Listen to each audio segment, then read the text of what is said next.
This is a development Washington has long feared and closely tracked. North Korea may be moving closer to a weapon designed specifically to threaten the U.S. mainland. On December 24th, North Korean state media released the first ever images of what it says is the country's first nuclear-powered submarine, now under construction. The submarine reportedly displaces 8,700 tons, marking a major leap in Pyongyang's undersea strike capability. South Korean military sources had warned as early as October 2024 that construction was underway, following years of North Korean claims that a nuclear submarine was part of its strategic roadmap. While smaller than China's Type 094 submarines, America's Ohio class, or Russia's massive Borei class, the vessel is larger than India's Arihant class nuclear submarines and far more capable than earlier generations. The images show a sail integrated into a raised turtleback structure believed to house missile launch tubes, along with a side-mounted sonar array and 6 torpedo tubes. For decades, North Korea has operated the world's largest submarine fleet by numbers, and in recent years has rapidly upgraded its capabilities. That includes its first ballistic missile submarine around 2017, a cruise missile submarine unveiled in 2023, and even a nuclear-armed unmanned underwater drone tested from April 2023.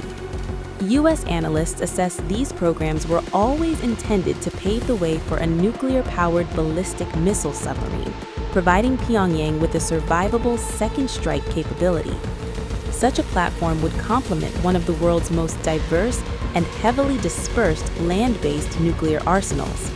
Unlike diesel submarines, nuclear-powered submarines can remain submerged for months, allowing them to strike targets anywhere in the world with little warning.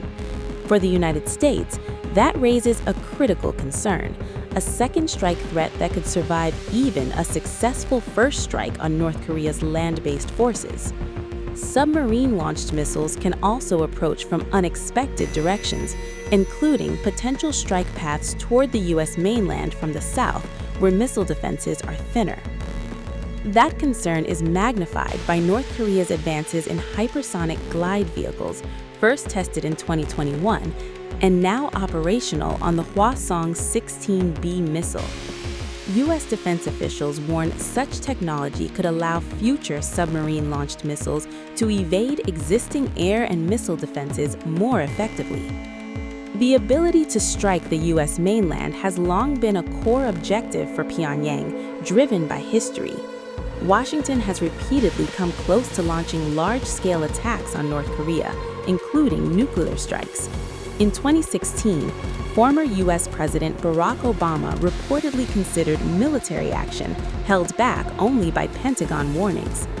In 2016, President Donald Trump's administration drew up contingency plans for massive nuclear strikes that analysts said could have killed millions.